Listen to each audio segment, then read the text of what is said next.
possible. All right.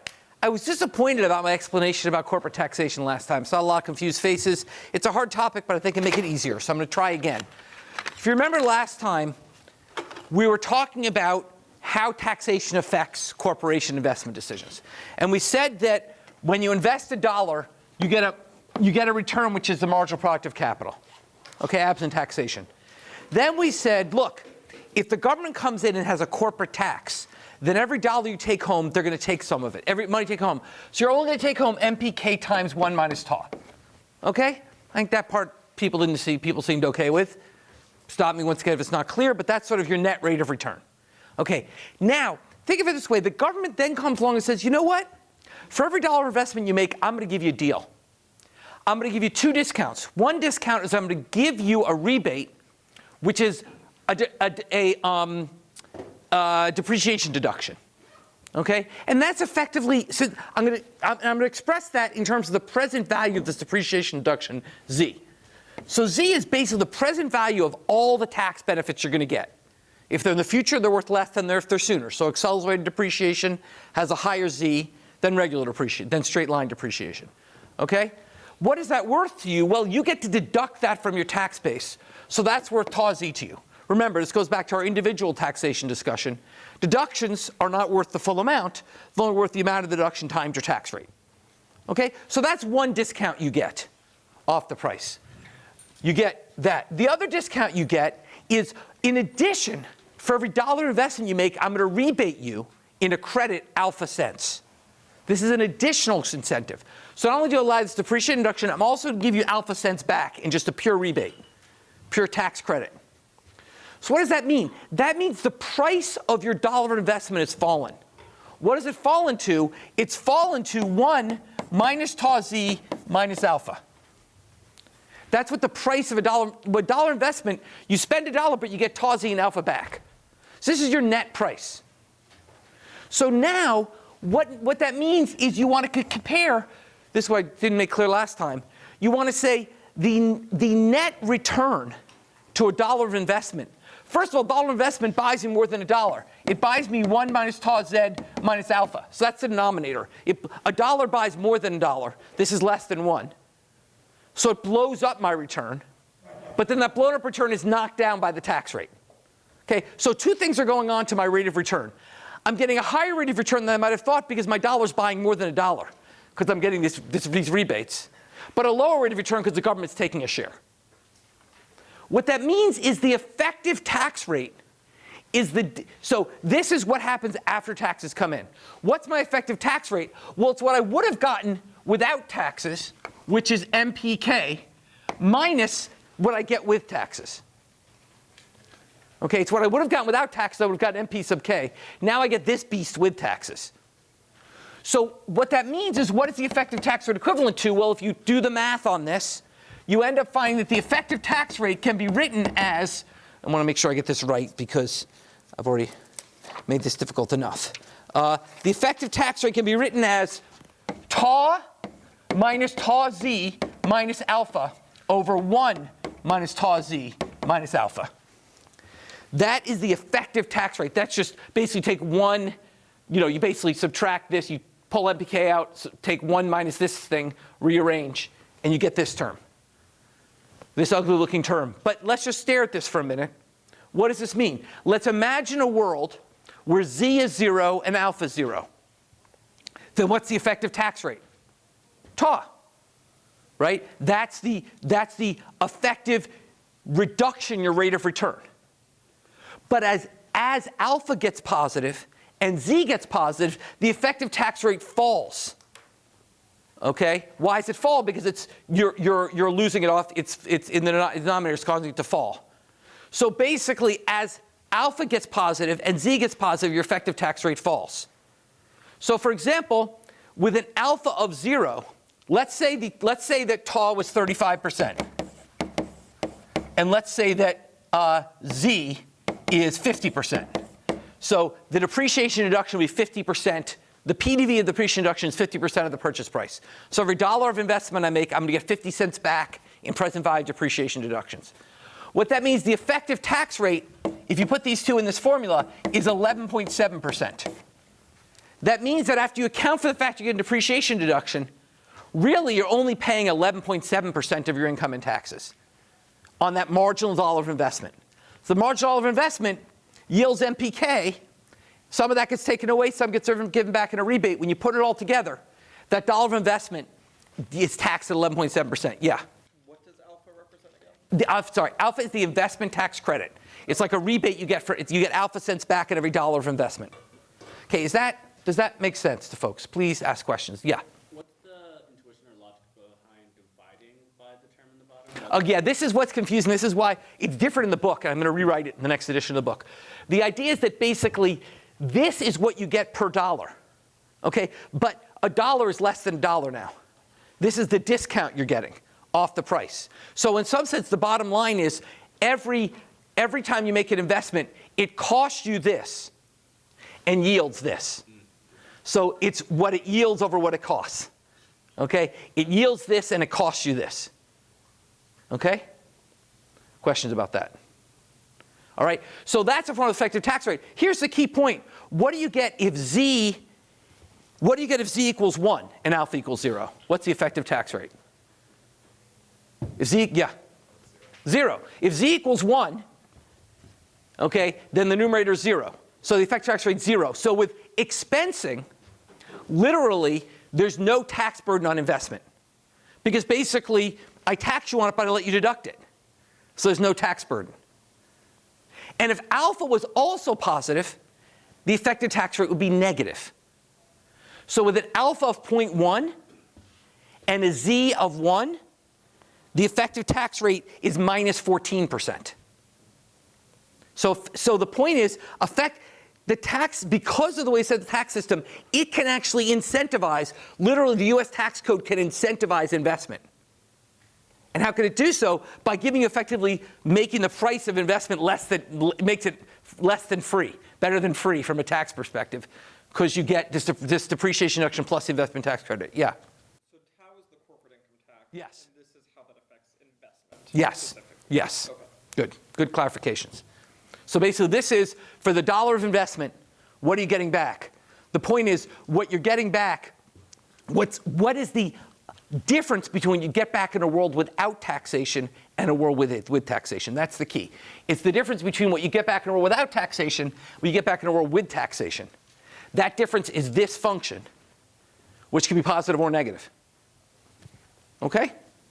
So basically, we have a situation where basically, now the question is sort of what's the right level? How do we think about what the right level of corporate tax is? Well, that essentially is going to go back to how we think about optimal tax. From an efficiency perspective, it's going to depend on what's the efficiency cost of reducing investment. Okay? From an equity perspective, it's going to be about the fact that corporate taxes are generally paid by wealthier people. So it'll be an equity efficiency trade-off with cutting corporate taxation.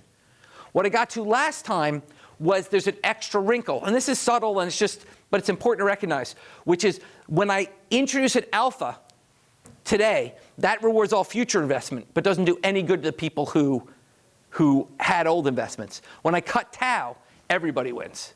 So it's more expensive for the same boom in investment, it's more expensive to cut tau than to introduce an alpha.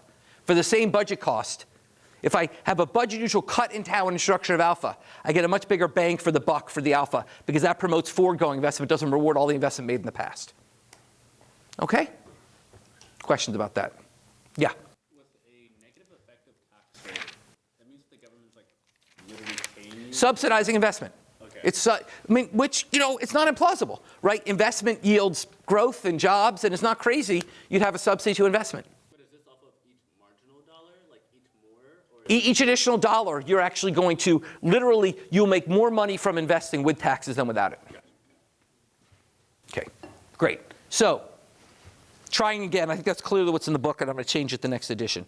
Okay, now that gets even harder when we recognize that companies don't exist just in the US, but exist in an international world. In particular, many firms are multinational firms, and they have subsidiaries abroad, which are parts of their business which are headquartered abroad. Okay, and this complicates taxes. So General Electric in 2010 had worldwide profits of $14.2 billion, of which $5.1 billion came from the U.S. Okay, $14.1 billion, $5.5 billion in the U.S. Total U.S. taxes paid, negative $2 billion. They got a rebate in the U.S. How the hell was that possible? Well, let's now talk about international taxation. Okay, when we talk about international taxation, there are fundamentally two different ways you can tax international companies. There's what's called a territorial system and a global system. A territorial system is a system where literally you're just taxed on what you make in that country. Okay, so literally whatever you make in that country, you pay tax on it in that country. What you make in another country, you pay tax in that country. A global system is one where you're taxed based on where your headquarters is, basically. So essentially, if a multinational company, if GE makes money around the world, it's taxed in the U.S. Okay. Now, basically, what is the big issue with these systems? The big issue with these systems is that when you produce in many countries, it is hard to figure out where profit comes from. And in particular, we have a problem of what's called transfer pricing. This is for our friend in the back who likes all the fun tricks you can do with taxes. This will be another fun one for you. Okay? So imagine that France has a 40% tax on corporate profits. So imagine France. In France, the tax is 40%. And in the US, it's 21%. Okay? Now, imagine further that an American company is a French subsidiary that manufactures microchips at a cost of $100 each. So the manufacturing cost is $100, and it's in France.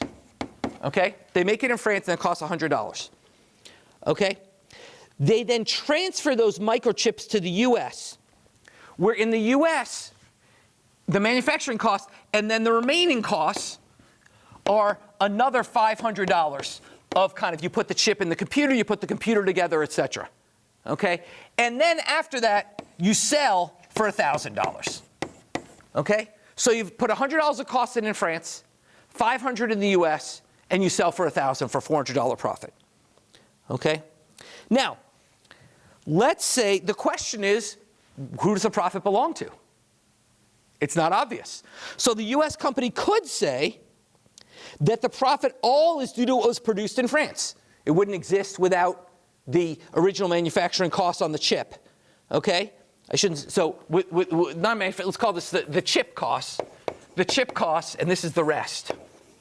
Okay, the chip costs 100. Look, we wouldn't have earned this profit without the chip. So we're going to say that we're going to assume the profits were in France. So we're going to say that chip was actually worth $500. It only cost $100 to produce it, but I wouldn't have had the $400 profit without it. So I'm going to claim a $500 expense in France. Because why not? I can do that. Okay, I'm going to claim a $500 expense in France. That means that the French company would pay $160 in taxes. So in this world, the French company would pay taxes on $400. At 40%, that's $160 in taxes. Okay? And the American company would have no profits, and so they'd pay no tax. So you'd pay $160 in tax because you'd have $400 in profits located in France. Okay? Questions about that? Let's do the other extreme. Let's imagine a US company said, no, chips are chips, whatever. It wouldn't exist without good old USA production putting the thing together. So all the profits are earned in the US. Now, if all the profits are earned in the US, then that means there's $400 in profits in the US. What do we pay in taxes?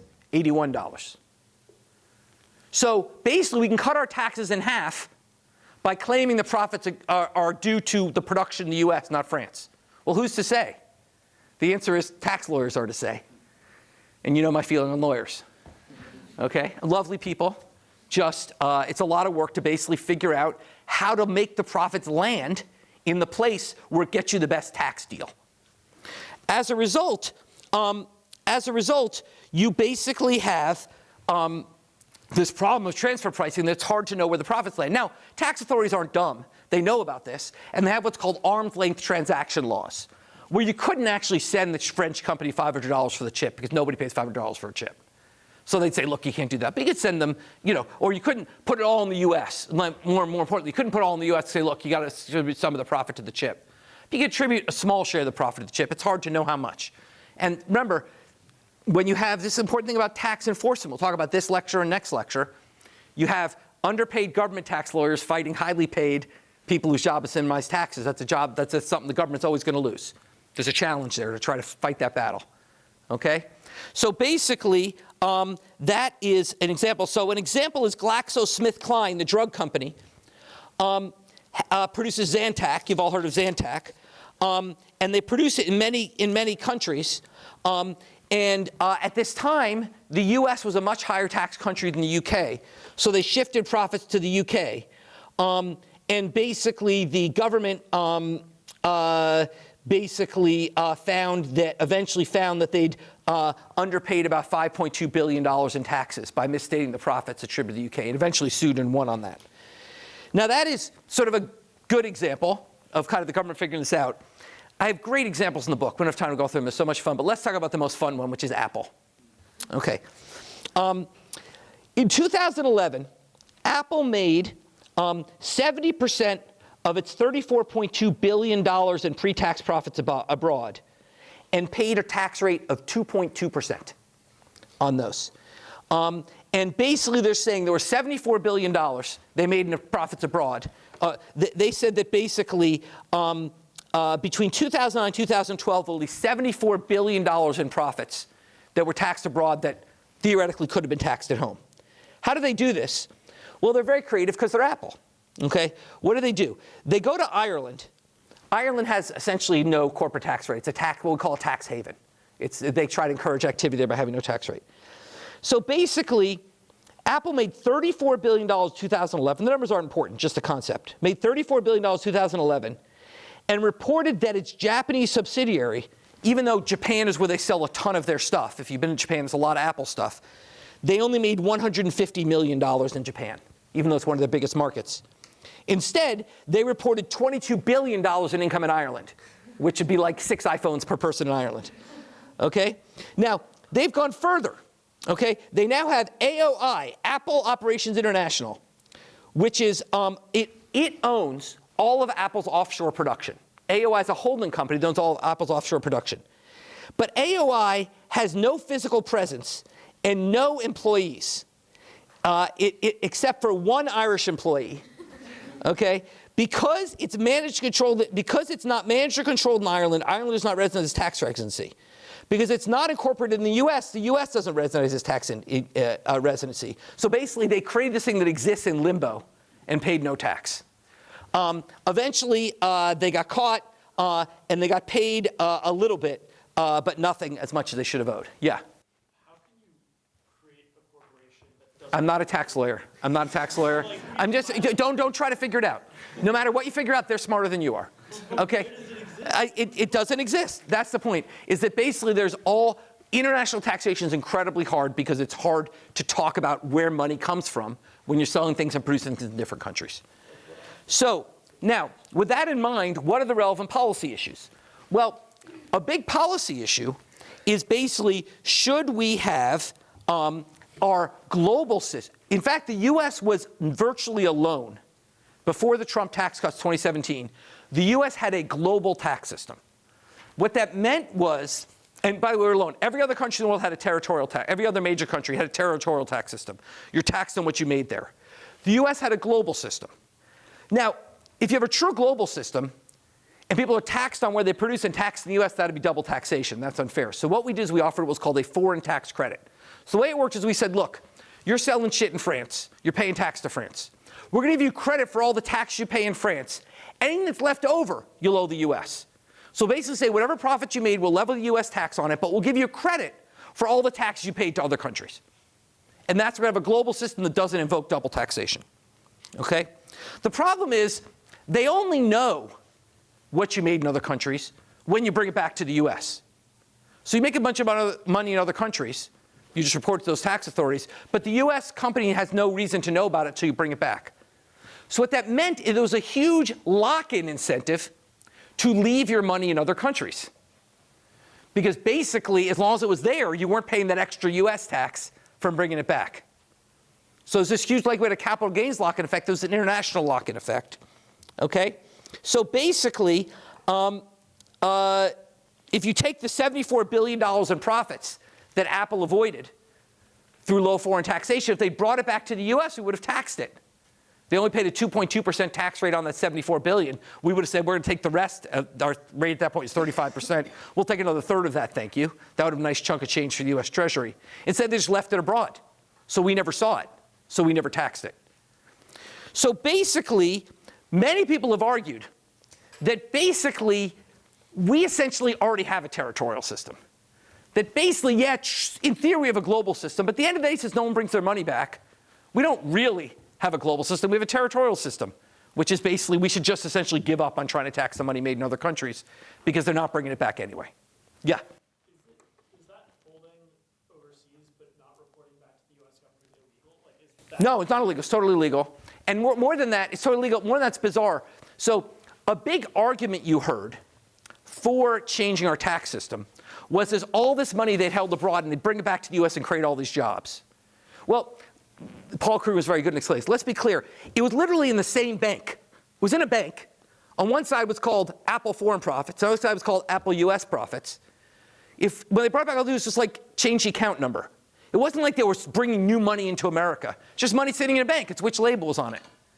Now, you could say, well, maybe if they bring it back, then they've got to spend it in the US somehow. But they don't. They can just still leave it in the bank. Yeah?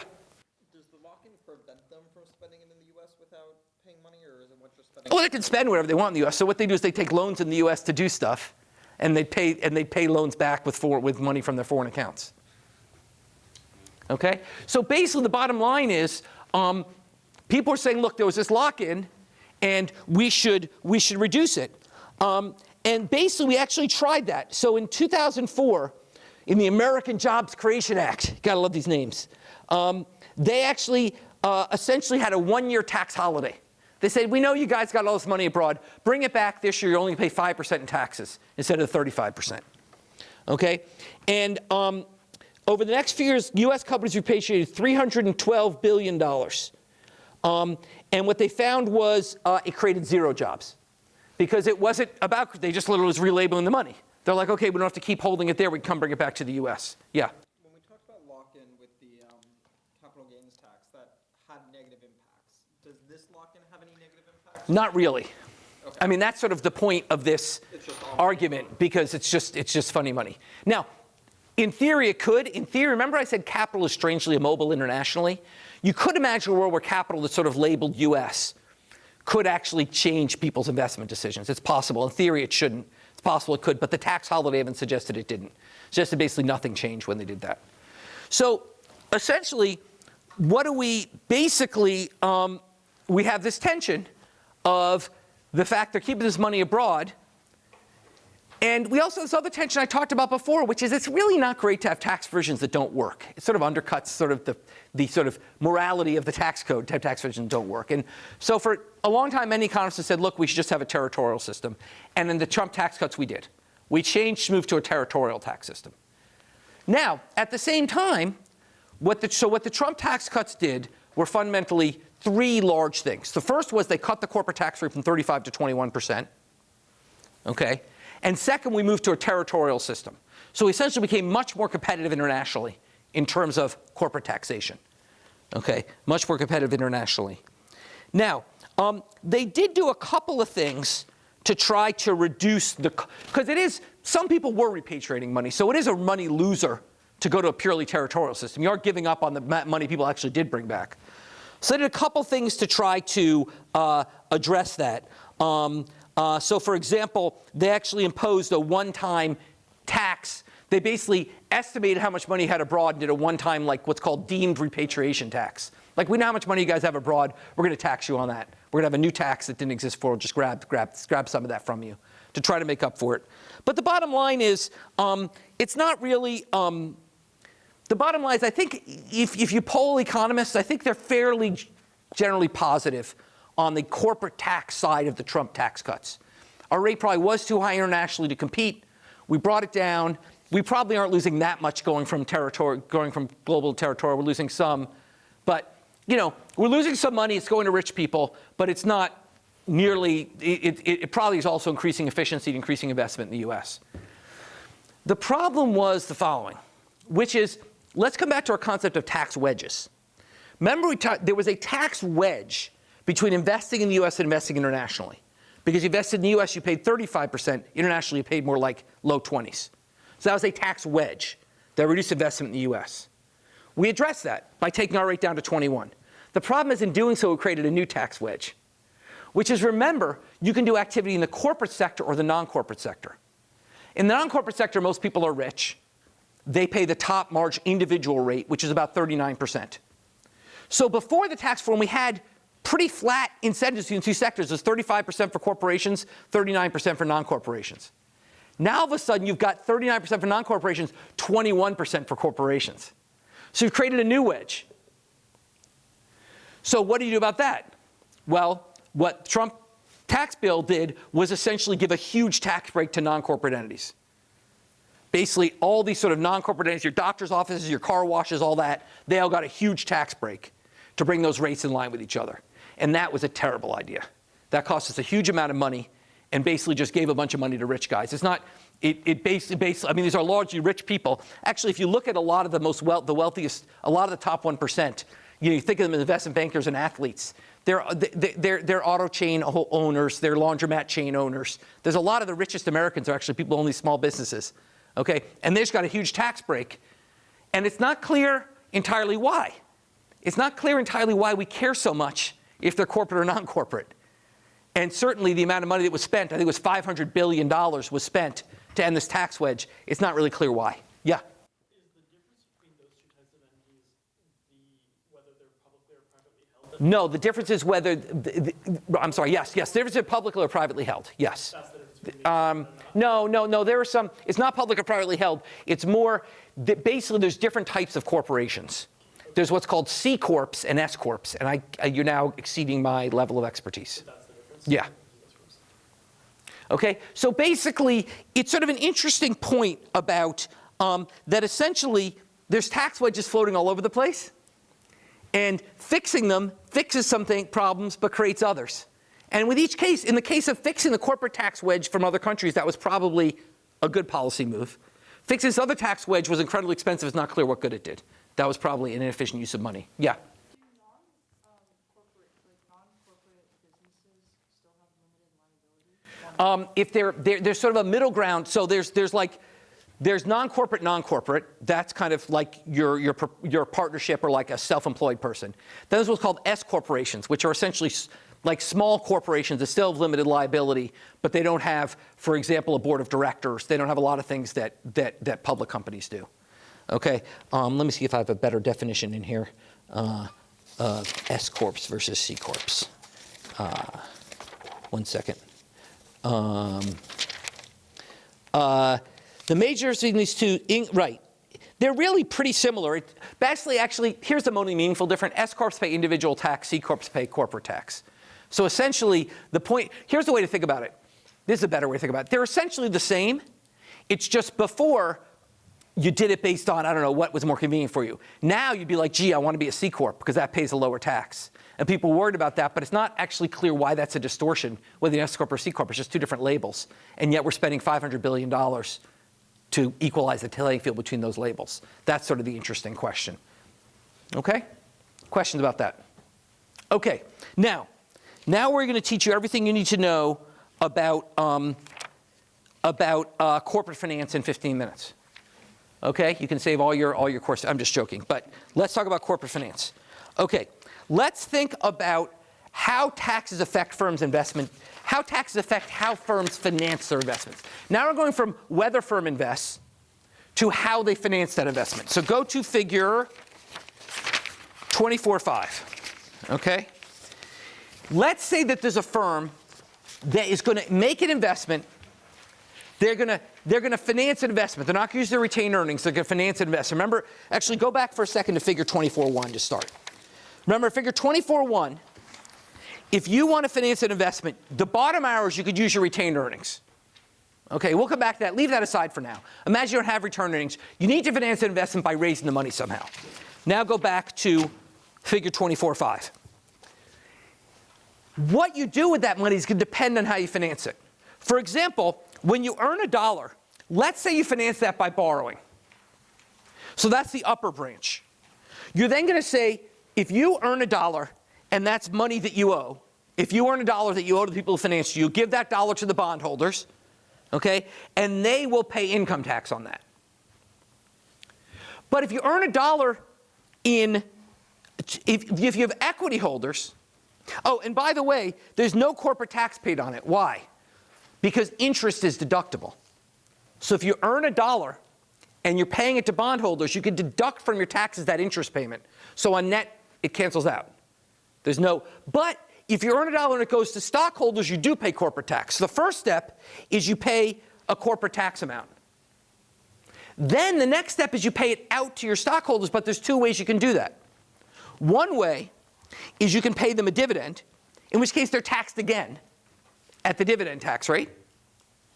The other way is you can put it into your stock and let it go up, and then people can sell it and get a capital gain, in which case they're taxed again, the capital gains rate. So if you pay out money to equity holders, there's double taxation. This is why many people don't like the corporate tax system. They say, well, look, it features double taxation. Because you're taxed once at the corporate level, taxed again at the individual level when that's paid out. Okay? And that level of taxation depends on how it's paid out. Now, if you look at this chart, it raises the two fundamental mysteries of corporate finance. The first mystery is, why do firms ever use equity? Debt is massively tax favored. When you pay out debt, you don't have to pay the corporate tax. When you pay out an equity, you do. Corporate tax used to be 35%. That's a big difference. Why do firms not all debt? And so there's a large literature on that. And the answer, the fundamental answer comes down to the key distinction between debt and equity, which is debt requires fixed payments, equity does not. When you take a loan, you have to pay it back. When you issue stock, you don't have to do anything. You don't have to pay a dividend, doesn't even have to go up. I mean, you want it to, but it doesn't have to. So think of it this way. Imagine that I gave you two choices for a grading scheme for this course. Okay? In one choice, you do a problem set every week. And if you ever fail one problem set, you fail the course. In another choice, I'm going to average all your problem set grades. And at the end, I'll rate you based on average how your problem set grades did. Unless you're sort of risk-loving, you kind of prefer the second, right? Well, the problem is debt is kind of like the first and equity is kind of like the second. Not exactly, but it's a similar feature. So basically, now add on top of that the agency problem, which is that basically if the stock goes up or down, that is sort of annoying or not annoying. If the company goes bankrupt, I lose my job. So I really care about not making sure the company doesn't go bankrupt. Okay, I really care about making sure my debt holders get paid. As a result, there's going to be a bias towards equity and away from debt. We can see this in an example. Let's go to table 24.1, the debt versus equity conflict. Okay, you've got a company here that's worth $6 million. In the first case, $1 million is held by equity holders and $5 million by debt holders. Now you have an investment that it's a coin flip. Okay, the investment is a coin flip, which is that it's 50% chance win $3 million, 50% chance lose $6 million. 50% chance win $3 million, 50% chance lose $6 million. A negative value, expected value project. Okay? Think of this from the equity holder's perspective in the first case. If we make the investment and it hits, they get all $3 million. Why? Because we've already promised, the debt holders can't make any extra money. They just get their interest payments. That's predetermined. The equity holders are the residual claimants. They get all the benefit from good luck.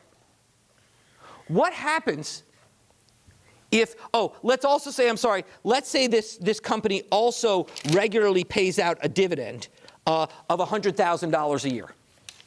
And the interest rate is 10%. So it pays out a dividend. The stream of dividends for this company is a present value of $1 million. So the company's going to pay out a dividend of $100,000 a year. So what happens if the company goes bankrupt to the equity holders? Well, first of all, they lose the future stream of dividends, which is worth $1 million. Second of all, they lose their investment, which is worth $1 million. So total, what do they lose? $2 million. So what do they want to do? Take the bet. Because from their perspective, it's win 3 million, lose 2 million. Okay? Now the equity holders, the debt holders, I'm sorry, if the investment goes up, they get nothing. If the investment goes down, let's see, what did I get? What are the bondholders getting? They're getting an interest payment every period. They're getting an interest payment period of 10%. They get $500,000 a year paid back no matter what the company does. So what happens if the company goes bankrupt? They lose that future stream of $500,000 payments. That's $5 million. And they lose the $5 million investment. That's another $5 million. So they're out $10 million. So basically, bondholders are screwed. Equity holders make out. Now flip it in the bottom panel. Now take equity holders. Imagine 5 million of the company is in the hand of equity holders and 1 million in the hand of bondholders. Well, now if the investment hits, they gain 3 million. But if it misses and the company goes bankrupt, they now lose 10 million. So they don't want to do the investment, and likewise debt holders don't. So the bottom line is the share of the company that's in equity will affect its taste for risk. So now you're a bank looking at this table, and I come to you for a loan. Which firm are you going to charge a higher interest rate to? These two firms exist. They want another $1 million. They come to you for a loan. Which one's riskier? Which firm are you more worried about? Yeah. Yeah, the first one's gamblers. I'm more worried. I just want my interest payment back. I'm not trying to get rich. I'm just trying to get my 10% a year. I don't want these cowboys. I don't want to loan to these cowboys who are going to throw it away on crazy bets. So I'm going to charge a higher interest rate. The higher is the share of the company that is in debt. What that means is there's now a trade-off. As I lever up, it gets harder to raise new money. So that's why firms aren't all debt. There's a tax advantage, but there's a leverage disadvantage. The tax advantage is you don't pay corporate tax. The leverage disadvantage is the more leveraged is a firm, the riskier they are, and the more it'll be more expensive to raise new financing. And that's why firms aren't all debt. That's the essential trade-off. Okay? Questions about that? Yeah. Why is the gain in the debt case still zero, even if there was only being like on interest? Why is the gain? Oh, it's zero because it's zero to debt holders because they get their $500,000 payment no matter what. They have signed a contract that says every year I'll pay back $500,000.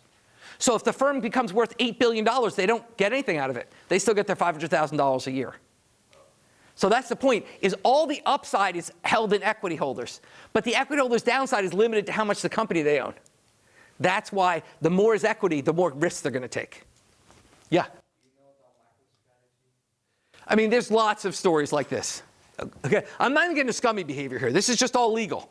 I'm not getting into like Enron and stuff. This is legal stuff. Yeah? So the more debt you're in, or the more debt, The more highly leveraged you are, the higher share of debt. the higher share of debt the organization has, the less risk averse it is, which makes it a less safe place to lend money to. Makes it a more safe place. I'm sorry, no, the less risk averse it is, yes, so it makes it a less safe place. Makes it a less safe place Yes. to lend money, and so they have to pay higher interest rates, and Yeah. that sort of Offsets the tax benefit. offsets the tax benefit. Does that mean that, like, even in a perfect credit market, this would occur? It's not. Well, define perfect credit market. In a perfect information credit market, none of this is a problem, right? Because basically I know everything before I make you the loan. So I would know that this investment is a loser and I wouldn't loan you the money for that investment. But in a realistic credit market, this is going to happen. I guess my question was like, why couldn't a company like always keep on borrowing and paying off creditors? Never mind. Yeah, it's complicated. It's a hard example. But here's the intuition. Okay, the intuition is debt is an action-forcing event. You have to pay up. Okay, equity lets you slide. So basically, the more of your company that's equity, the freer you are to sort of mess around.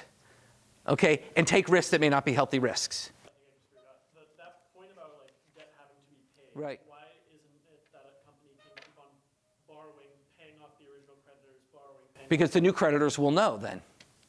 The new creditors know they're just going to, if you keep borrowing and you lever up on debt, then basically they'll know the total. Actually, in some sense, that's part of the problem we've run into with this corporate is that, so if you look at, what was the company recently that went bankrupt? People didn't realize how much debt they had because they were borrowing from lots of different sources.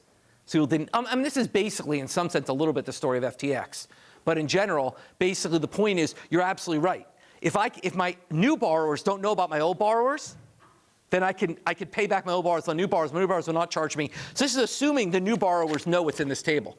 If the new borrowers don't know this, then yeah, they won't charge a higher interest rate, and you can keep taking risks without them knowing. And that's sort of what happened to FTX, but in a more complicated way. So sort of the intermediate due dates on these payments are less the important thing because you could borrow and give them up. Well, no, it's less important thing if they don't know.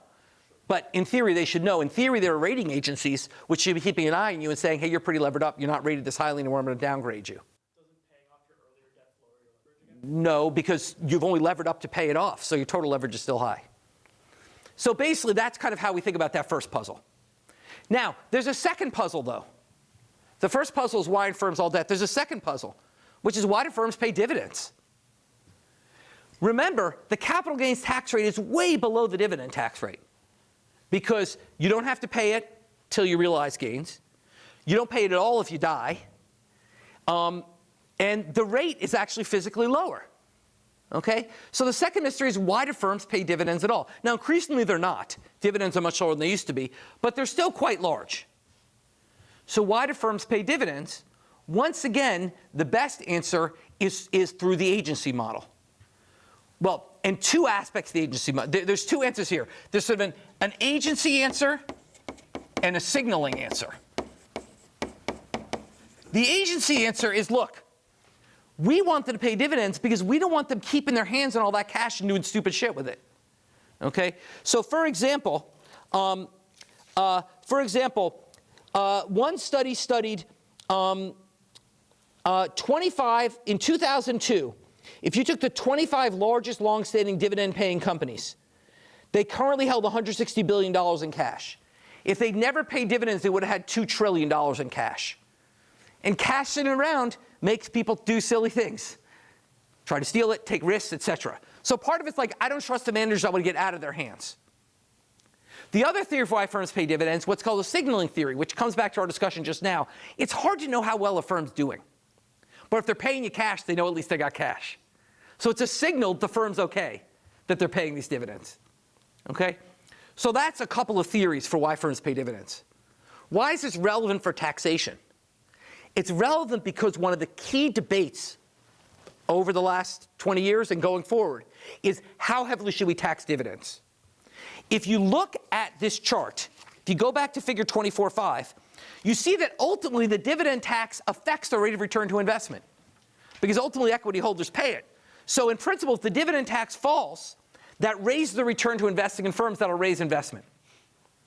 So for many years, people have said, and in fact, this is why George W. Bush cut massively the dividend tax rate.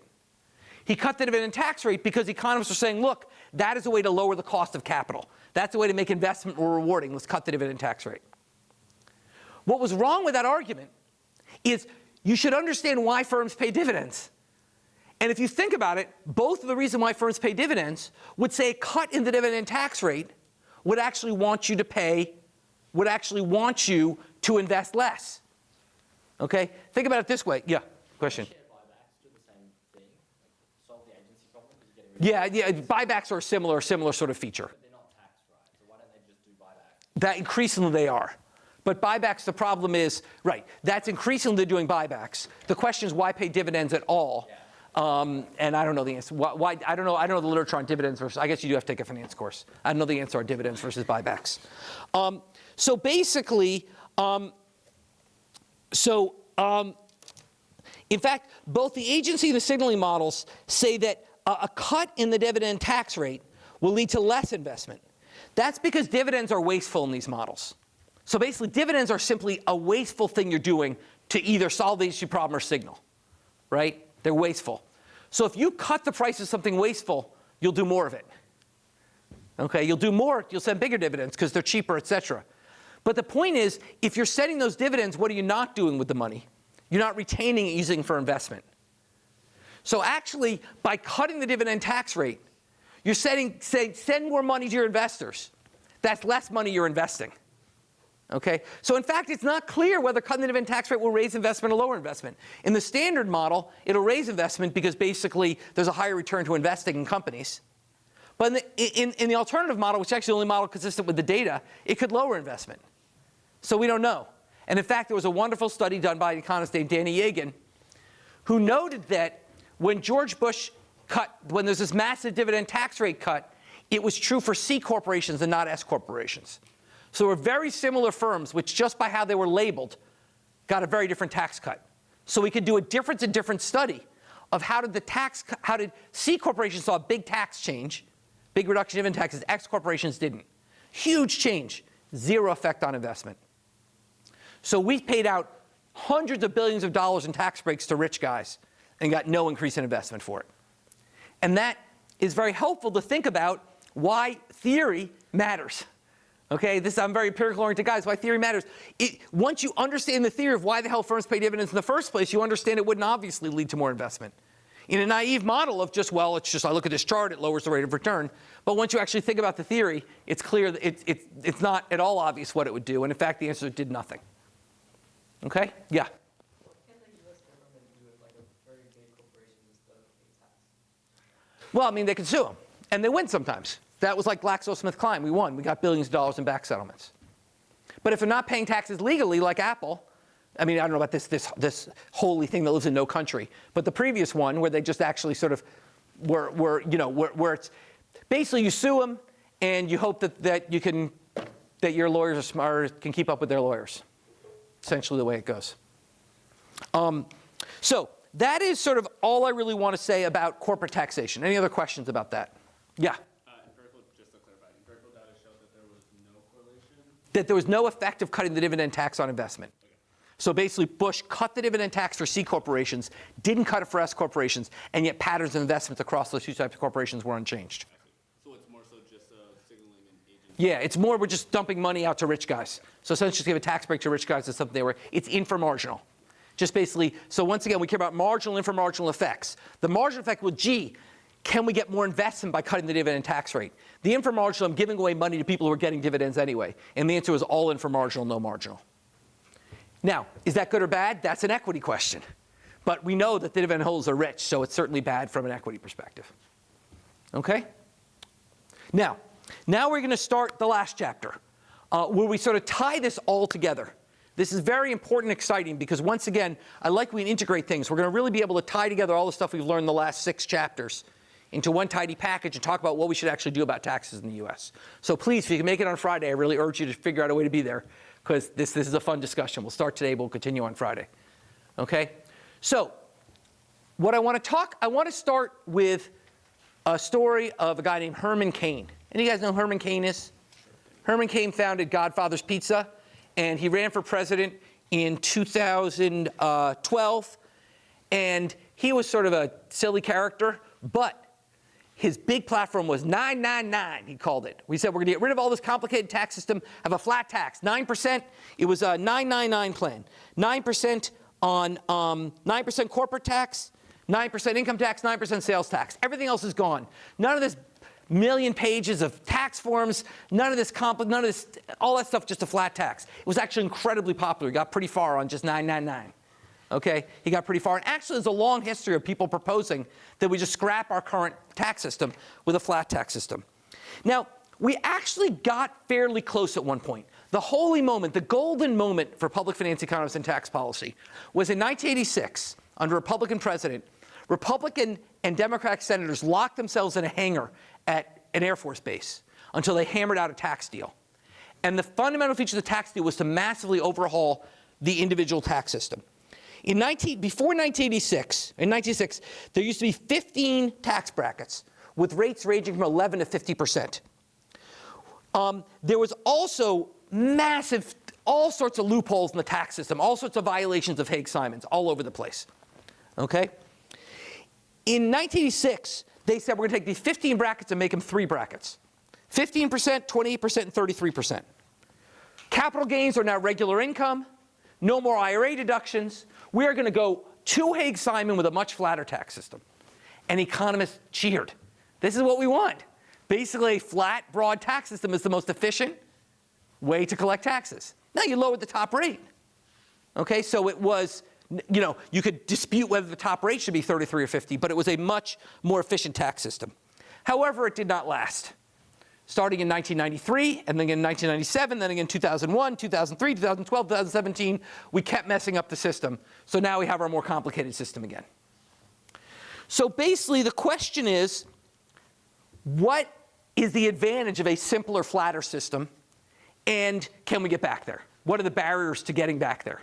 I'm going to argue there are advantages. What are the barriers to getting back there? And there's really advantages in 3 areas. There's 3 fundamental reasons why a simpler, flatter tax system helps. The first reason is tax evasion. We've so far talked about tax avoidance, doing legal things, at least borderline legal things. There's also straight tax evasion, literally just cheating, just not reporting your income. Okay? Now, there's lots of fun examples of this. So the CEO of Brockman Incorporated, Reynolds & Reynolds Incorporated, they make like tinfoil and stuff. He hid over 20 years of capital gains income through secret bank accounts, imagining the largest tax fraud case ever for a US citizen in 2020. He backdated records and used code words to conceal the movement of his money to entities in the foreign jurisdictions of Bermuda and Nevis. And then he and his co-conspirators settled for the Justice Department with $139 million in back taxes, but it wasn't nearly as much as he'd stolen. Now, the rich are not the only ones who cheat on taxes. We have something called, in the U.S. tax system, there used to be, or there were deductions for the number of children you have. Now we have a child tax credit. There used to be a deduction for each number of children.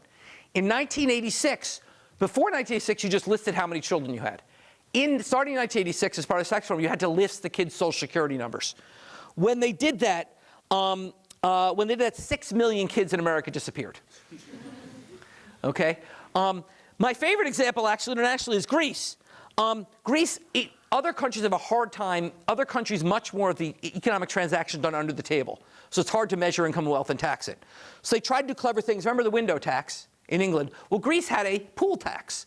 They noticed that people with private pools are more likely to be wealthy than people without private pools. Okay? So what they did is they literally fly helicopters over and find out who had a pool and tax them more. Well, people got wise to this.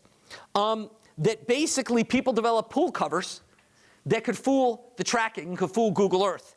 So in the wealthy suburb of Kifisa, there were estimated 324 people reported having a pool. The true number of pools is estimated 17,000 pools. So 324 out of 17,000 pools were found and reported. So basically, people do a lot of stuff to avoid paying taxes. Why do they do that? Well, basically, as always, they're trading off the costs and benefits. So let's go to the first figure in chapter 25, which is a model of optimal tax evasion. Just like, remember, we model everything, okay? From love to marriage to tax evasion, okay? And we always do it trading off costs and benefits.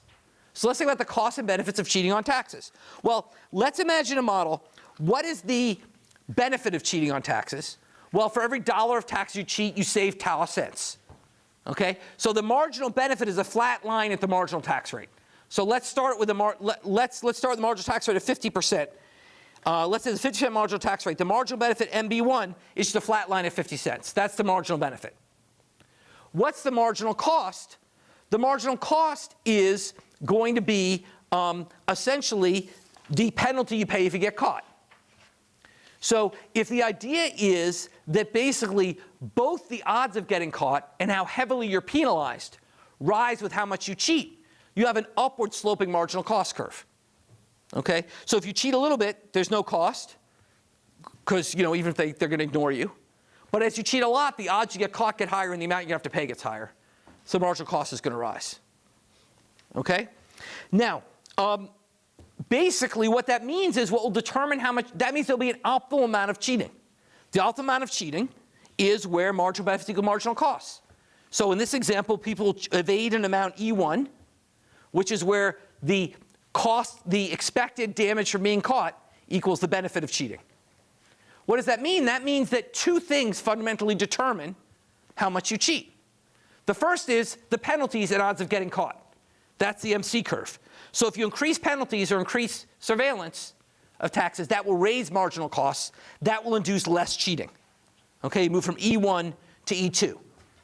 Because once again, it's cost-benefit analysis. On the other hand, if the tax rate goes up for a given set of penalties, that increases cheating. Because the costs are fixed, the benefits have now risen. So what that means is another reason, besides Haig-Simons, why we like low tax rates is it reduces the incentive to cheat. The higher the tax rate, the more incentive there is to cheat.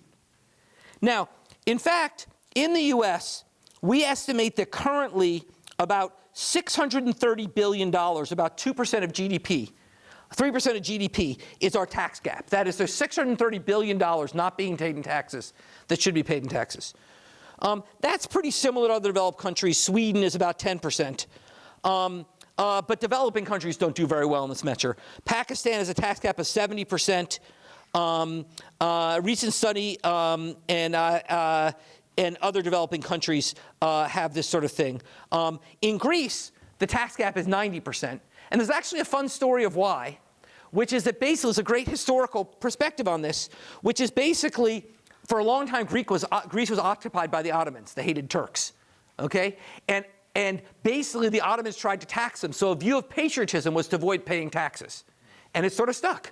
This is kind of like Daron's work on institutions. The kind of once things become in a nation's culture, institutions, they stick. So Greece has a long and valuable history of not paying taxes and result in 90% tax gap. Now, what can we question? What's like the average, like, in terms of like dollars, right? What's like the average that you get away with? So, this guy, man, am I going to go to jail for even teaching you?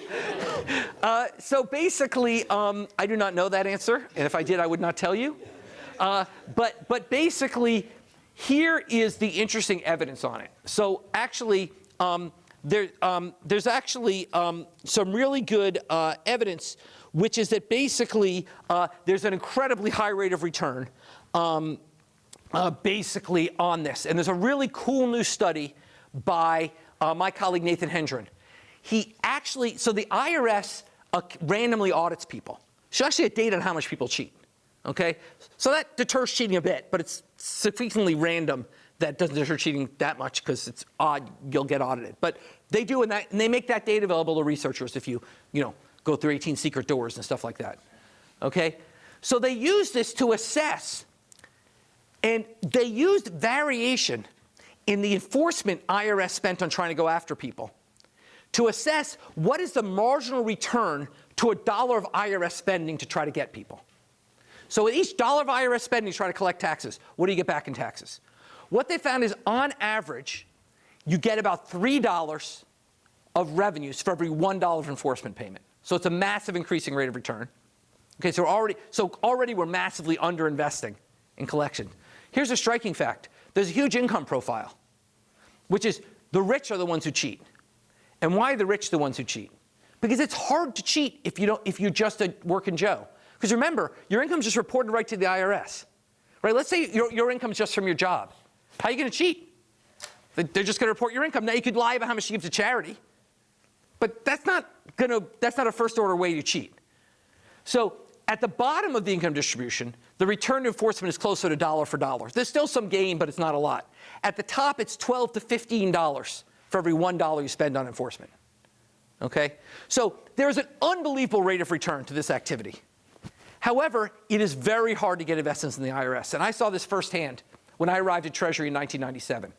In 1997, they had a huge set of hearings about abuses at the IRS, our tax authority, about abuses at the IRS. And basically, what happened was they had all sorts of people testify about the IRS had made their lives miserable. So New York priests spoke of being hounded by the IRS to pay taxes they didn't owe. They found one man who committed suicide after a battle with the IRS. People came with bags over their head to testify. It was a big deal. And the IRS was massively overhauled, and they massively cut back the IRS tax enforcement because of these. And basically, we've learned two things since then.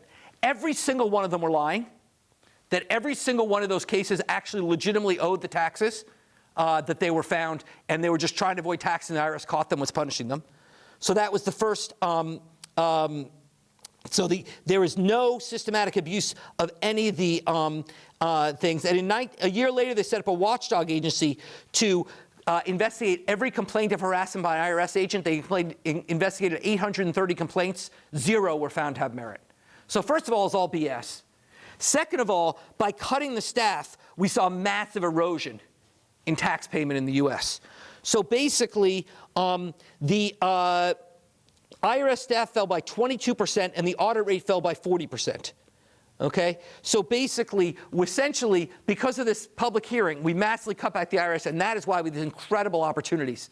And in fact, the Inflation Reduction Act was actually the first major investment in tax enforcement in the U.S. in a long time. The Inflation Reduction Act included tons of spending, which is actually a massive money raiser. So the Inflation Reduction Act was mostly focused on climate spending. How do they pay for that climate spending? Largely by collecting more taxes that people owed. But here's what's striking. Once again, sort of sounds so simple when I say it, but there's a large political constituency against IRS enforcement. Okay? It's actually incredibly controversial and would not be surprised if the Trump administration cut back this funding. Okay? That is insane. Okay, let's be patently clear. Okay? The money they collect is largely, think about why tax enforcement is the best possible policy. Okay? For tax enforcement that returns more than it, assuming we're not harassing people, okay, let's leave that aside. Tax enforcement that returns more than you collect as a rate of return. Why is it a great policy? First of all, it's a positive rate of return government activity. Second of all, it increases tax efficiency. Why does it increase tax efficiency? Because you broaden the tax base and people don't spend their time trying to cheat. Third of all, it increases equity because it's the rich guys who cheat.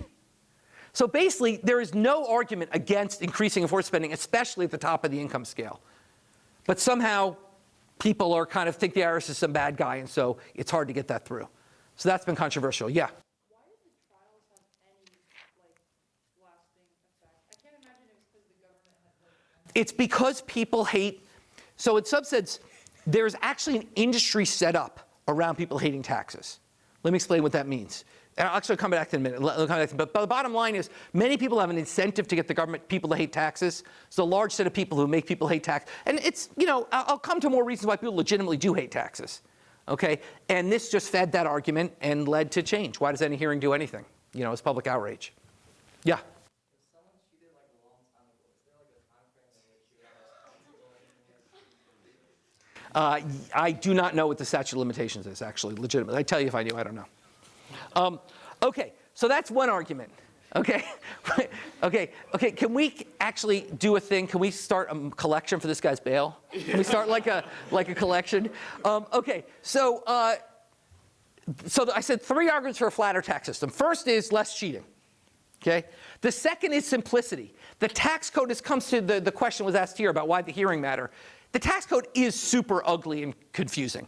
So if you look at page 25-2, this shows the number of pages in the individual tax return. So when you go to pay taxes, in 1960 you got a document with 16 pages. In 2017 you got a document with 217 pages. 217 pages. Okay? So the estimate is the average simple basic Joe filing taxes spends about $260 in foregone time filing those taxes. One study estimated that in 2000, taxpayers spent 3.2 billion hours, an average of 26 hours per tax filer. It's sort of like having 1.5 million 1.5 million government employees in the U.S. if you think of it that way. Okay, if you think about that's a pain. People don't like it. That's part of why they don't like taxes. It's super annoying. And a simpler tax code would simplify that. Basically, one of the appeal, when people talk about why they flat tax, they like it. It's the flatness people like, but the idea is you pay tax on a postcard. We're going to send you a postcard. It's just going to say, fill in your income, fill in your sales, fill in whatever, and boom, you send it back. None of these complicated provisions, none of that stuff. Okay? Very appealing for many reasons. However, we have to recognize that simplicity comes at a cost. And let's take a simple example. I've been harping on the fact that we should include in your income your employer contribution, your health insurance. That would be good for both equity and efficiency, but it'd be bad for simplicity. Because then you'd have this complicated thing of figuring out how much is your health insurance worth and how to put it in my taxes. It's doable, but it's a complication. The point is there's a trade-off. That the simplest tax system is probably not optimal. The questions could make the tax system a lot simpler could we make the tax system a lot simpler than we do? And would that make taxpayers feel better about paying taxes? Now, here's another thing. We talk about what the politics of taxation. What other countries do is they make taxes much easier, which is they pre-fill your tax form. So in Scandinavian countries, you get a form that says, here's what we think you owe. Check it out. If it's right, sign it. Okay? And for most people, that's pretty easy. Like I said, most people have fairly simple tax forms. It still takes 26 hours to do it because you have to read the documentation. You're confused. But actually, the truth is, it's super easy. Okay? So why don't we do that in the U.S.? Why don't we do that in the U.S.? Who's stopping that? TurboTax and H&R Block are stopping that because they would go out of business. So basically, there's actually been many bills to simplify how we pay tax in the U.S. that are blocked by the industries that have now made money off a complicated tax system. So once again, the complications we talked about in Chapter 9 rear their heads again. Okay? So that's the second argument for why we want a flatter, simpler tax system. Yeah? Are there any, what are like their arguments for why this change shouldn't happen? I don't know. I think if they do it all behind the scenes. They're not out there advertising, we should have a complicated tax system. They do it all behind. They just give a lot of money to politicians who oppose it. Okay? So that's the second argument. The third argument is where the economics gets most interesting, which is that a simpler, flatter tax system which would be much more efficient. And here we come to, in some sense, I hate to say it, but in some sense, while chapters 21 and 22 and 23 were kind of fun and interesting, at the end of the day, it's not clear how much they matter. Because at the end of the day, what really matters is, when you raise taxes, how much money do you get? And we can think about how it affects labor supply and savings. That's kind of interesting. But ultimately, for public efficiency, we just want to know how much money you get. Well, how much money do you get when you raise taxes is going to be a function of 5 things. The first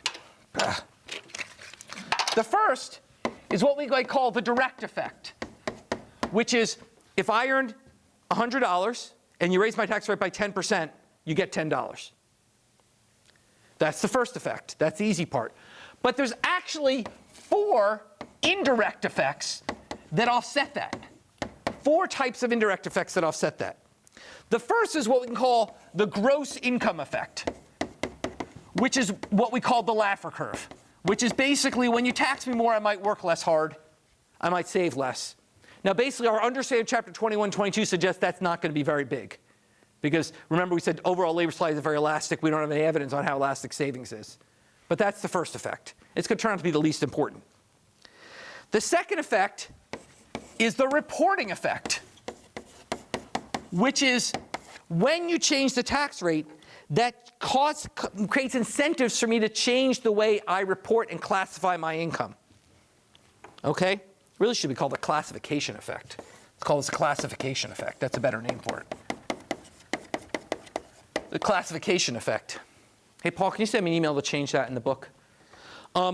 So basically what that means is, so here's a simple example. Suppose your employer says, look, here's your choice. I can give you a $5,000 raise or $5,000 in health insurance. And let's say that health insurance is worth $3,000 to you because you're healthy. So your employer's saying you have $5,000 raise, $5,000 health insurance. If your tax rate's 25%, you say, well, the $5,000 raise, I take home $3,750. The insurance is worth $3,000, I'll take the raise. If your tax rate is 50%, you say, well, now I'll take the health insurance. So by raising tax rates, we've suddenly taken money out of the tax system. Suddenly we have money that was taxable to non-taxable. So that's the classification effect. We essentially we've created an incentive to reclassify money in non-taxable ways. Totally legal. All is legal so far. Okay. The third is the income exclusion effect. The income exclusion effect. The income exclusion effect, which is it causes you to take advantage of all the tax breaks. Basically, the higher tax rate is, the more you're going to take advantage of tax breaks, charitable giving, mortgage reduction, etc. Basically, you take those, the more the higher tax rate is. And then finally, we have the compliance effect, which is people cheat more when the tax rate is higher. So all of these offset the direct effect. The point is, all these indirect effects mean that you will raise less than you think from taxation. So let's do an example to illustrate this. Okay? Let's take Nala here, in figure 25.4. Nala has wage income of $45,000. She has a job with $45,000. She also on the weekends mows lawns and makes $5,000. So she's a total income of $50,000. Okay? And let's say there's a 10% tax rate. So we raise $5,000 on her. Okay? Now let's say we raise the tax rate by from 10% to 20%. And let's say Nala responds in 4 ways. First of all, she stops mowing lawns. So $5,000 goes away because she doesn't want to do it if she can only keep 80% of the money. Second of all, she decides to start taking health care at her job. So $2,500 of the money goes away. Third of all, she decides to start giving to charity. So another $2,500 goes away. By the time you're done, her reported income is only $35,000. So you've doubled taxes, but you've only increased tax revenues by 40%, from $5,000 to $7,000. This is essentially the implications of the general point that the tax base is elastic. And fundamentally what we care about is what is dB dTau. How does the tax base respond to taxation? Is going to determine the ultimate efficiency of taxes. Ultimately, in the extreme case, if Nala literally stopped doing anything when the tax rate went up, you would raise no money. That's what we call the wrong side of the Laffer curve, but it's not, or if she suddenly started reporting health insurance of $40,000, you collect no money. Now, that's not what Laffer spoke of, which is people working less hard, but it's the same effect, which is these indirect effects poke holes in the tax base. And as a result, what that means is that when you raise taxes, you don't raise as much money as you think because there's these offsetting indirect effects. Questions about that? Okay, so what that means is that essentially, this is essentially a way to sort of quantify the Haig-Simons point. Well, no, scratch that statement. This is a way to quantify the deadweight loss of taxation, which is, we talked about deadweight loss in terms of reducing labor supply, reducing savings, but ultimately in some sense, deadweight loss is really how much less money do you raise than you think you were going to raise. Is in some sense how economists are now, there's really economists thinking has changed about this. We've moved from talking about deadweight loss to talk about things what we call a fiscal externality, which is how much does it cost the government to do an action. Here we raise taxes. The fiscal externality is how much less are we raising because of these various activities. These various activities are creating an externality on the budget, which instead of raising $5,000, we're raising $2,000. That's a negative $3,000 externality from these activities. So sort of move to thinking about it that way. And that is actually quite a nice framework because it's a lot simpler. We just ask ultimately the efficiency of a tax system is ultimately determined by the fiscal externality. How much less do we raise than if people just didn't respond? And that's kind of the way we're thinking about it now. Okay, yeah? What is the baseline for this always? Is it the current tax system or? Great question.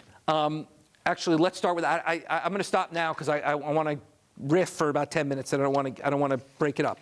So basically, let's come to that next time and bring that question back next time.